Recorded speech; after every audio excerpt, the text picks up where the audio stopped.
ശരീരം മൊത്തം വേദനയാവുക, ഓരോ എല്ലുകളും ഓരോ ജോയിൻസും നോക്കിക്കഴിഞ്ഞാൽ ഭയങ്കര വേദന ഫീൽ ചെയ്യുക. ഒത്തിരി ആളുകൾ ഈ ഒരു കംപ്ലയിൻസ് വന്ന് ക്ലിനിക്കിൽ വന്നിട്ട് പറയാറുണ്ട്.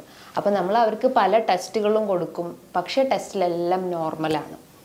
എന്താണ് ഈ കണ്ടീഷൻസ്? അതായത് ഫൈബ്രോമയാൾജിയ, പേശി വേദന എന്ന് പറയുന്നു. ഇന്നത്തെ വീഡിയോയിലൂടെ നമുക്ക് എന്താണ് ഈ ഫൈബ്രോമയാൾജിയ, അത് വരാനുള്ള കാരണങ്ങൾ എന്തൊക്കെയാണ്, അതിനെ നമുക്ക് മാനേജ് ചെയ്യാമെന്ന് നോക്കാം. ഹായ്, ഞാൻ doctor Juhi Das, QNB health കെയറിലെ ഹോമിയോപ്പതിക് ഫിസിഷ്യനാണ്. ഒരു 20 വയസ്സ് കഴിഞ്ഞിട്ടുള്ള കുട്ടികൾ വരെ പറയുന്ന ഒരു പ്രധാനപ്പെട്ട ഒരു ബുദ്ധിമുട്ടാണ് ശരീരം മൊത്തം വേദനയാവുന്നുണ്ട്. ഒരാളെ ജസ്റ്റ് ഒന്ന് അടിച്ചാലോ ജസ്റ്റ് ഒന്ന് പിൻ ചെയ്താലോ വേദന ഫീൽ ചെയ്യുന്നു. ഒന്നും ചെയ്യാൻ പറ്റുന്നില്ല, ഭയങ്കര ക്ഷീണാണ് ശരീരം മൊത്തം. മെൻ്റലിയും ഫിസിക്കലിയും വീക്ക്നെസ് ആണ്. ഉറങ്ങാൻ പറ്റുന്നില്ല, രാത്രി കിടന്നു കഴിഞ്ഞാലും തിരിഞ്ഞും മറിഞ്ഞും കിടക്കുന്നു.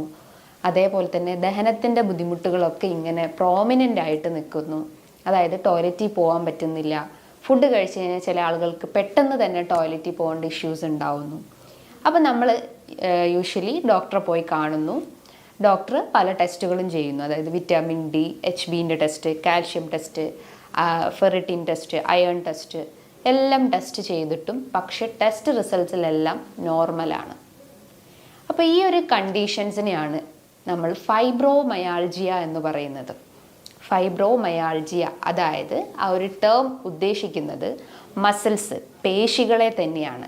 നമുക്കറിയാം, നമ്മുടെ പേശികൾ എന്ന് പറയുമ്പം നമ്മളെ ബോഡി മൂവ്മെൻറ്റ്സിന് സഹായിക്കുന്നതും നമ്മളെ ശ്വസിക്കാൻ സഹായിക്കുന്നതും ദഹനത്തിന് സഹായിക്കുന്നതും എല്ലാം നമ്മളെ പേശികൾ തന്നെയാണ്. അപ്പോൾ ഈ പേശികൾക്ക് ഓരോ നെർവ് സപ്ലൈസ് ഉണ്ടാവും. അതായത് നാഡികൾ കണക്റ്റഡ് ആണ് ഓരോ പേശികൾക്ക് മൂവ്മെൻറ്റ്സിന്. അപ്പോൾ ഈ നാഡികൾക്ക് എന്തെങ്കിലും ക്ഷതമേൽക്കുമ്പോഴാണ് നമുക്ക് പേശി വേദനയായിട്ട് പ്രസൻറ്റ് ചെയ്യുന്നത്. ഫൈബ്രോമയാൾജി എന്ന് പറയുമ്പം നമ്മുടെ മനസ്സിനെയും അതേപോലെ തന്നെ നമ്മുടെ ശരീരത്തിനെയും ഡയറക്റ്റ്ലി കണക്റ്റഡ് ആണ്.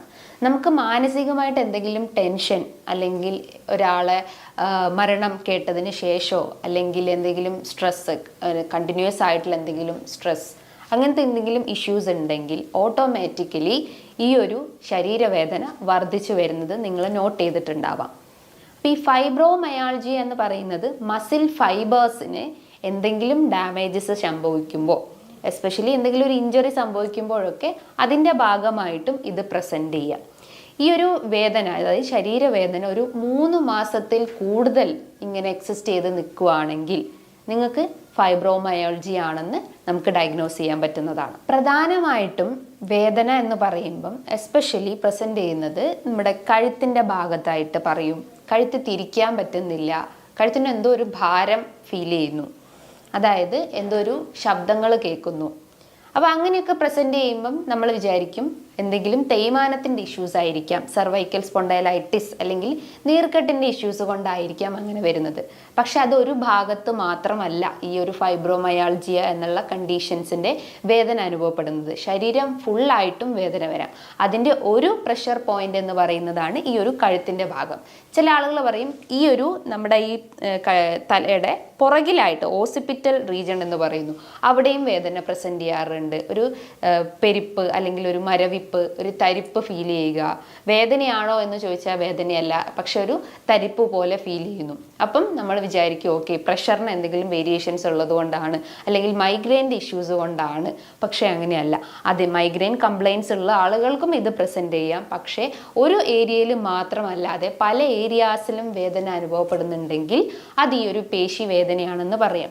ചില ആളുകൾ പറയും ഈ ഷോൾഡറിൻ്റെ ഭാഗത്തായിട്ട് വേദനയുണ്ട്, കൈ ഒന്നും പൊക്കാൻ പറ്റുന്നില്ല, ഒരു ഭാരം, അതായത് ഷോൾഡറിൻ്റെ അവിടെ ഒരു ഭാരം ഫീൽ ചെയ്യുന്നു.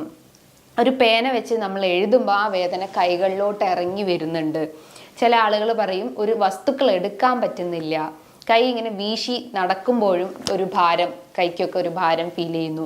അതേപോലെ നമ്മുടെ കൈമുട്ടിൻ്റെ അവിടെ വേദന, അതായത് 2 കൈമുട്ടിൻ്റെ അവിടെയും വേദന വരുന്നു, കാൽമുട്ടിൻ്റെ അവിടെ വേദന വരുന്നു, നടക്കാൻ പറ്റുന്നില്ല, നടക്കുമ്പോൾ ശബ്ദങ്ങൾ കേൾക്കുന്നു, ഒരു നീർക്കെട്ട് ഫീൽ ചെയ്യുന്നു.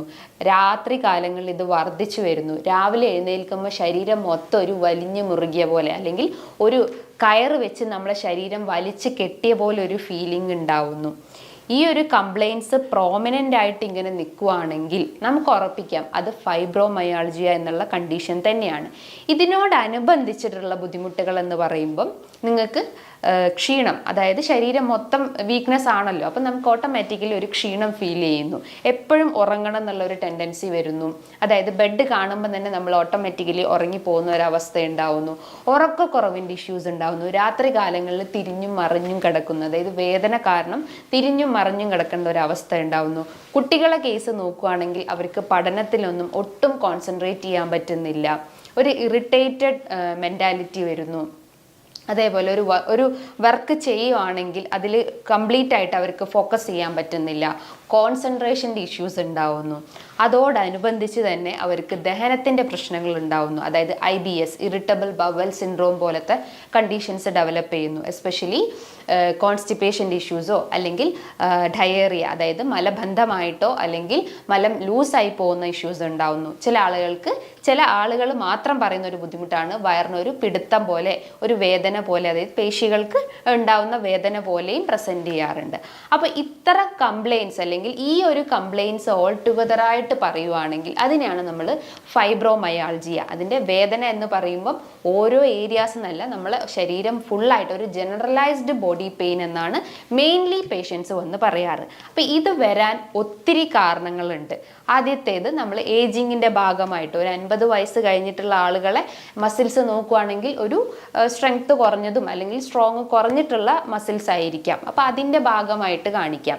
രണ്ടാമതായിട്ട് ഫാമിലി ഹിസ്റ്ററി ഉള്ള ആളുകൾക്ക്, അതായത് നിങ്ങളെ ഗ്രാൻഡ് പാരൻസിനോ അച്ഛനോ അമ്മയ്ക്കോ ഇങ്ങനത്തെ ഒരു ബുദ്ധിമുട്ടുണ്ടെങ്കിൽ അതിൻ്റെ ഭാഗമായിട്ടും നിങ്ങൾക്കും വരാനുള്ള ഒരു ചാൻസസ് ഉണ്ട്. അതേപോലെ നിങ്ങൾ മുൻപ് എന്തെങ്കിലും വീഴ്ച സംഭവിച്ചിട്ടുണ്ടെങ്കിൽ, ഒന്നുകിൽ നട്ടൽ കുത്തി വീഴുക അല്ലെങ്കിൽ കൈമുട്ട് കുത്തി വീഴുക, അങ്ങനെ എന്തെങ്കിലും വീഴ്ചേൻ്റെ ഭാഗമായിട്ടും ഒരു കുറച്ച് വർഷങ്ങൾക്ക് ശേഷമായിട്ടും ഇത്തരം വേദനകൾ പ്രസൻറ്റ് ചെയ്യാം. അതേപോലെ തന്നെ നിങ്ങൾക്ക് എന്തെങ്കിലും അഡിക്ഷൻസ്, എസ്പെഷ്യലി സ്മോക്കിംഗ് അല്ലെങ്കിൽ ആൽക്കഹോളിക് അഡിക്ഷൻസ് ഉണ്ടെങ്കിലും അതിൻ്റെ ഭാഗമായിട്ടും ഇത് പ്രസൻറ്റ് ചെയ്യാനുള്ളൊരു ചാൻസസ് ഉണ്ട്. നമുക്കറിയാം ഈ നിക്കോട്ടിൻ നമ്മളെ ബോഡിയിലേക്ക് എൻ്റർ ചെയ്ത് കഴിഞ്ഞാൽ അത് രക്തക്കുഴലുകളെ ഡാമേജ് ആക്കുന്നു, അല്ലെങ്കിൽ കൃത്യമായിട്ട് ബ്ലഡ് ഫ്ലോ നടക്കുന്നില്ല. അതായത് ഓരോ രക്തക്കുഴലുകളുടെയും കൃത്യമായിട്ട് രക്തം ഒഴുകാത്തൊരവസ്ഥ വരുന്നു. അപ്പോൾ ബ്ലോക്ക് ടെൻഡൻസി വരുന്നു, സ്ട്രോക്കിൻ്റെ ഇഷ്യൂസ് വരുന്നു. അതേപോലെ തന്നെ ഹെമറേജിക് സ്ട്രോക്ക്, ഹൃദയാഘാതത്തിൻ്റെ ലക്ഷണങ്ങൾ കാണിക്കാം. അപ്പോൾ അതൊക്കെ വരാനുള്ള ഒരു കാരണം എന്ന് പറയുന്നത് സ്മോക്കിംഗ് അല്ലെങ്കിൽ ആൽക്കഹോളിക് അഡിക്ഷൻസ് ആണ്. അപ്പോൾ അതിൻ്റെ ഭാഗമായിട്ടും പേശികൾക്കും വീക്ക്നെസ് അനുഭവപ്പെടാം. അപ്പോൾ നമുക്ക് വേദനയായിട്ട് പ്രസൻറ്റ് ചെയ്യാം.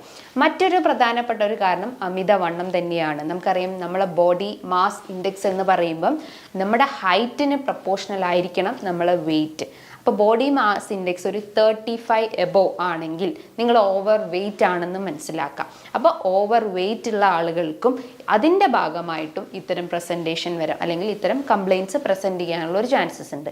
അതേപോലെ എന്തെങ്കിലും infections, especially dengue, malaria, chikungunya, അങ്ങനെ എന്തെങ്കിലും ഇൻഫെക്ഷൻസ് വന്നു കഴിഞ്ഞാൽ, എസ്പെഷ്യലി ചിക്കൻ ഗുനിയൊക്കെ വന്നു കഴിഞ്ഞാൽ ഒരു നുറുങ്ങുന്ന വേദന എന്ന് പറയും. ശരീരം മൊത്തം വലിച്ചു കീറി മുറുകുന്ന ഒരു വേദനയായിരിക്കാം. ഓരോ ജോയിൻസും നമ്മൾ ജസ്റ്റ് ഒന്ന് ടച്ച് ചെയ്ത് കഴിഞ്ഞാൽ ആ ഒരു വേദന ഭയങ്കരമായിട്ടും പ്രസൻറ്റ് ചെയ്യുന്നത് കണ്ടിട്ടുണ്ട്. അപ്പോൾ ആ ഒരു ഇൻഫെക്ഷൻസ് വന്ന് ശരീരത്തിൽ പോയി കഴിഞ്ഞാലും ഒരു ആഫ്റ്റർ എഫക്റ്റ് ആയിട്ടും ഇത്തരം ഫൈബ്രോമയാൾജിയ കണ്ടീഷൻസ് ഡെവലപ്പ് ചെയ്യാനുള്ള ഒരു ചാൻസസ് ഉണ്ട്.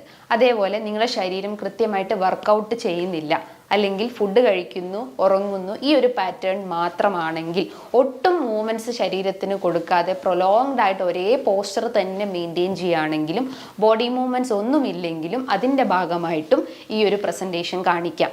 അതേപോലെ നിങ്ങളെ ഭക്ഷണ രീതികൾ തന്നെയാണ്. കൂടുതലായിട്ടും ഷുഗറി ഐറ്റംസ്, കൂടുതലായിട്ടും ഫാറ്റ് റിച്ച് ആയിട്ടുള്ള, അൺഹെൽത്തി ഫാറ്റ് റിച്ച് ആയിട്ടുള്ള ഭക്ഷണങ്ങൾ, പേസ്ട്രീസ്, ഐസ്ക്രീംസ്, ബിസ്ക്കറ്റ്സ്, അത്തരം ഫുഡ് ഐറ്റംസ് ഒക്കെ നിങ്ങൾ ഡേ ബൈ ഡേ നിങ്ങളെ ബോഡിയിലേക്ക് എൻ്റർ ചെയ്യുകയാണെങ്കിലും നിങ്ങൾക്ക് ഒബേസിറ്റീൻ്റെ പ്രശ്നങ്ങൾ ഉണ്ടാവുന്നു. അപ്പോൾ അതിൻ്റെ ഒരു എൻഡ് റിസൾട്ടായിട്ട് ഇത്തരം സിംറ്റംസ് പ്രോമിനൻ്റ് ആയിട്ട് നിൽക്കുന്നു. അതേപോലെ തന്നെ നിങ്ങളുടെ സ്ലീപ്പ് പോസ്ചർ അല്ലെങ്കിൽ നിങ്ങളുടെ സ്ലീപ്പിംഗ് പൊസിഷനും അല്ലെങ്കിൽ സ്ലീപ്പ് ഡ്യൂറേഷൻസ് ഇംബാലൻസ്ഡ് ആയിട്ടുണ്ടെങ്കിലും ഈ ഒരു പ്രസൻറ്റേഷൻ കാണിക്കാം, അല്ലെങ്കിൽ ഇത്തരം ബുദ്ധിമുട്ടുകൾ കാണിക്കാം. മാനസികമായിട്ട് എന്തെങ്കിലും ടെൻഷൻസോ അല്ലെങ്കിൽ സ്ട്രെസ്സ്, ഫിസിക്കൽ സ്ട്രെസ് ആവട്ടെ അല്ലെങ്കിൽ ഇമോഷണൽ സ്ട്രെസ് ആവട്ടെ, നമ്മൾ കൂടുതലായിട്ട് എന്തെങ്കിലും വർക്കൗട്ട് ചെയ്യുക അല്ലെങ്കിൽ ഹെവി ജോലികളൊക്കെ ചെയ്യുമ്പോൾ അതിൻ്റെ ഭാഗമായിട്ട്, അതായത് ഫിസിക്കൽ സ്ട്രെസ് എന്ന് പറയുന്നു, അതിൻ്റെ ഭാഗമായിട്ടും കാണിക്കാം.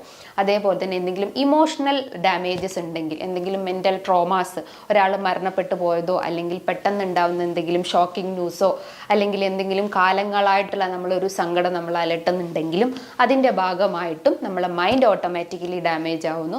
അതോടൊപ്പം തന്നെ നമ്മൾ ഫിസിക്കലി ഉള്ള ആ ഒരു പ്രശ്നങ്ങളും പ്രോമിനൻ്റ് ആയിട്ട് നിൽക്കുന്നു. ചില ആളുകൾ പറയും ഫുഡ് കഴിച്ചാൽ ഉടനെ തന്നെ നെഞ്ചിനൊരു ഭാരം ഫീൽ ചെയ്യുന്നു, അല്ലെങ്കിൽ കണ്ടിന്യൂസ് ആയിട്ടൊരു കടച്ചിൽ, നെഞ്ചിൻ്റെ അവിടെ ഒരു കടച്ചിൽ ഫീൽ ചെയ്യുന്നു, എസ്പെഷ്യലി ഒരു റിബ് ഏരിയാസിൻ്റെ അവിടെ ഒരു ബേണിംഗ് സെൻസേഷൻ ഉണ്ടാവുന്നു. അപ്പോൾ ഓട്ടോമാറ്റിക്കലി നമ്മൾ എന്താ ചിന്തിക്കുക, നമുക്ക് ഹൃദയാഘാതത്തിൻ്റെ എന്തോ ഒരു ബുദ്ധിമുട്ടുണ്ട്, അപ്പോൾ നമ്മൾ പോയിട്ട് ECG എടുക്കും. പക്ഷേ ആ ടെസ്റ്റിലെല്ലാം നോർമലായിട്ട് കാണിക്കുന്നു. ഫൈബ്രോമയാൾജിൻ്റെ ഒരു പ്രോമിനൻ്റ് ഫീച്ചർ എന്ന് പറയുമ്പം ഈ ഒരു ബ്ലഡ് ടെസ്റ്റ് പലതും നമ്മൾ ചെയ്യുന്നുണ്ടാവും. വിറ്റാമിൻ D, കാൽഷ്യം, തൈറോയിഡിൻ്റെ ടെസ്റ്റ്, എല്ലാ ടെസ്റ്റ് ചെയ്താലും ഈ ഒരു ഇതിലെല്ലാം നോർമലായിരിക്കാം. പക്ഷേ ഇതിനൊരു ടെസ്റ്റും ഇന്ന് അവൈലബിൾ അല്ല. ഇത് നമ്മളെ മൈൻഡിൻ്റെയും ബോഡി കംപ്ലയിൻസിൻ്റെയും അല്ലെങ്കിൽ മൈൻഡ് ആൻഡ് ബോഡിയിൽ ഉണ്ടാകുന്ന ചേഞ്ചസ് അല്ലെങ്കിൽ അതിലുണ്ടാവുന്ന ഒരു വേരിയേഷൻസ് കൊണ്ടാണ് ഈ ഒരു കംപ്ലയിൻസ് ഇങ്ങനെ പ്രോമിനൻ്റ് ആയിട്ട് നിൽക്കുന്നത്. അപ്പോൾ നമ്മൾ ഇതിൻ്റെ മാനേജ്മെൻറ്റ് സൈഡ് എന്ന് നോക്കുമ്പം എക്സസൈസ് തന്നെയാണ്. എക്സസൈസ് എന്ന് പറയുമ്പം സ്ട്രെങ്തനിങ് എക്സസൈസ് ചെയ്യുക, സ്ട്രെച്ചിങ് എക്സസൈസ് ചെയ്യുക, അല്ലെങ്കിൽ എയറോബിക് എക്സസൈസ് ചെയ്യുക, റെസിസ്റ്റൻ്റ് എക്സസൈസ് ചെയ്യുക. സ്ട്രെങ്തനിങ് സ്ട്രെച്ചിങ് എക്സസൈസ് എന്ന് പറയുമ്പം ജസ്റ്റ് കൈയൊന്ന് ലിഫ്റ്റ് ചെയ്യുക അല്ലെങ്കിൽ കാലൊന്ന് ലിഫ്റ്റ് ചെയ്യുക, അങ്ങനെ ഒരു മൈൽഡ് ആയിട്ടുള്ള രീതിയിലുള്ള എക്സസൈസ് ചെയ്യാൻ ശ്രമിക്കുക. എയറോബിക് എക്സസൈസ് എന്ന് പറയുമ്പോൾ എന്താണ് എയറോബിക്, അതായത് ഓക്സിജൻ നമ്മളെ ബോഡിയിലേക്ക് എത്തുന്ന രീതിയിലുള്ള ആ ഒരു ബ്രീത്തിങ് എക്സസൈസ് അല്ലെങ്കിൽ യോഗ, പ്രാണായാമസ് ഒക്കെ ചെയ്യാൻ ശ്രമിക്കുക. റെസിസ്റ്റൻ്റ് എക്സസൈസ് എന്ന് പറയുമ്പം എന്തെങ്കിലും വെയ്റ്റ് ലിഫ്റ്റിംഗ് എക്സസൈസ് ചെയ്യാൻ ശ്രമിക്കുക. ഇത്തരം എക്സസൈസ് ചെയ്യുകയാണെങ്കിൽ നമ്മളെ മസിൽസ് കുറച്ചുകൂടി ഒന്ന് സ്ട്രോങ് ആവുകയും വേദനകളും നീർക്കെട്ടും പ്രശ്നങ്ങളുണ്ടെങ്കിൽ അത് കുറയ്ക്കാൻ സഹായിക്കുന്നതാണ്. ഇനി നിങ്ങൾക്ക് എന്തെങ്കിലും ഡെഫിഷ്യൻസീസ് ഉണ്ടെങ്കിലും അതിൻ്റെ ഭാഗമായിട്ടും ഇത്തരം സിംറ്റംസ് കാണിക്കാം. നമ്മളെ ശരീരത്തിൽ വിറ്റാമിൻ ഡിൻ്റെ കുറവോ കാൽഷ്യത്തിൻ്റെ കുറവോ ഒക്കെ ഉണ്ടെങ്കിൽ, അല്ലെങ്കിൽ അയൺ ഡെഫിഷ്യൻസീസോ തൈറോയിഡിൻ്റെ ഇഷ്യൂസോ ഒക്കെ ഉണ്ടെങ്കിലും അതിൻ്റെ ഭാഗമായിട്ടും ഇത്തരം സിംറ്റംസ് കാണിക്കാം. അപ്പോൾ ആ കംപ്ലയിൻസ് നമ്മൾ ആദ്യം കറക്റ്റ് ചെയ്യാൻ ശ്രമിക്കുക. നമ്മൾ ഡയറ്റിലൂടെയും അതേപോലെ തന്നെ മെഡിസിൻസ് എടുത്തിട്ടും ആ കംപ്ലയിൻസ് ആദ്യം കുറയ്ക്കാൻ ശ്രമിക്കുക. അതേപോലെ തന്നെ അഡിക്ഷൻസ്, എസ്പെഷ്യലി ആൽക്കഹോളിക് അഡിക്ഷൻസോ സ്മോക്കിംഗ് അഡിക്ഷൻസോ ഒക്കെ ഉണ്ടെങ്കിൽ അത് പൂർണ്ണമായിട്ടും നിങ്ങളുടെ ലൈഫിൽ നിന്ന് നിരോധിക്കാൻ ശ്രമിക്കുക. ഇനി നിങ്ങളെ ഫുഡ് പാറ്റേൺ എന്ന് പറയുമ്പം കൂടുതലായിട്ടും ഷുഗറി ഐറ്റംസും അതേപോലെ തന്നെ അൺഹെൽത്തി ഫാറ്റ്സും നിങ്ങളുടെ ഡയറ്റിൽ എടുക്കുന്നുണ്ടെങ്കിൽ അത് പൂർണ്ണമായിട്ടും കട്ട് ചെയ്യാൻ ശ്രമിക്കുക. എപ്പോഴും നിങ്ങളുടെ ഡയറ്റിൽ കാൽഷ്യം റിച്ച് ആയിട്ടുള്ളതും അതേപോലെ തന്നെ മസിൽസിനെ പ്രൊമോട്ട് ചെയ്യുന്നിട്ടുള്ള ന്യൂട്രിയൻസും നിങ്ങളുടെ ഡയറ്റിൽ ഉൾപ്പെടുത്തുക. അതായത് ശരീരത്തിലെ നീർക്കെട്ടിനെ കുറയ്ക്കുന്ന ഭക്ഷണങ്ങൾ എടുക്കാൻ ശ്രമിക്കുക. ആൻറ്റി ഇൻഫ്ലമേറ്ററി അല്ലെങ്കിൽ ആൻറ്റി ഓക്സിഡൻസ് റിച്ച് ആയിട്ടുള്ള വൈറ്റമിൻ C, അതേപോലെ തന്നെ വൈറ്റമിൻ E, വൈറ്റമിൻ K, അതായത് രക്തക്കുഴലുകളുടെ ആ ഒരു ഫങ്ഷനിങ് ഒക്കെ കറക്റ്റ് ആക്കാൻ വേണ്ടിയിട്ട് നിങ്ങളുടെ ഡയറ്റിൽ ഇത്തരം വിറ്റമിൻസും ഉൾപ്പെടുത്താൻ ശ്രമിക്കുക. അതായത് ഗ്രീൻ ലീഫി വെജിറ്റബിൾസ്, ഇലക്കറികൾ, അതേപോലെ തന്നെ ചെറുധാന്യങ്ങൾ, അതേപോലെ തന്നെ ചെറിയ മത്സ്യങ്ങൾ എടുക്കാം, നട്ട്സ് ഡെയിലി എടുക്കാം, സീഡ്സും നിങ്ങൾക്ക് ഡെയിലി എടുക്കാം. അപ്പോൾ ഈ കാര്യങ്ങളൊക്കെ കൃത്യമായിട്ട് നിങ്ങളുടെ ഡയറ്റിൽ ഉൾപ്പെടുത്തി കഴിഞ്ഞാൽ ഇത്തരം കംപ്ലയിൻസ് നമുക്ക് സ്റ്റാർട്ടിങ് തന്നെ നമുക്ക് റെഡ്യൂസ് ചെയ്യാൻ പറ്റുന്നതാണ്. നമുക്കറിയാം ഈ ഒരു കംപ്ലയിൻ്റ് ഒരു 3 മാസത്തിൽ കൂടുതൽ നിൽക്കുമ്പോഴാണ് നമ്മൾ ഈ ഒരു കംപ്ലയിൻസ് ആയിട്ട് അല്ലെങ്കിൽ ഈ ഒരു ഫൈബ്രോമയാൾജിയ എന്നുള്ള കണ്ടീഷൻസ് ആയിട്ട് നമ്മൾ പറയുന്നത്. അപ്പോൾ ഇത്തരം ബുദ്ധിമുട്ടുകൾ നിങ്ങൾക്ക് പ്രസൻറ്റ് ചെയ്യുകയാണെങ്കിൽ നിങ്ങളെ ഡയറ്റും കൃത്യമായിട്ട് ഫോളോ ചെയ്യാൻ ശ്രമിക്കുക. അതോടൊപ്പം തന്നെ നല്ലൊരു എക്സസൈസും ബോഡിക്ക് കൊടുക്കാൻ ശ്രമിക്കുക. സ്ലീപ്പ് സൈക്കിളും കൃത്യമായിട്ട് ഫോളോ ചെയ്യാൻ ശ്രമിക്കുക. ഇനി ഇതുമായി ബന്ധപ്പെട്ട് നിങ്ങൾക്ക് എന്തെങ്കിലും സംശയങ്ങളുണ്ടെങ്കിൽ താഴെ കാണുന്ന നമ്പറിൽ കോൺടാക്റ്റ് ചെയ്യാവുന്നതാണ്.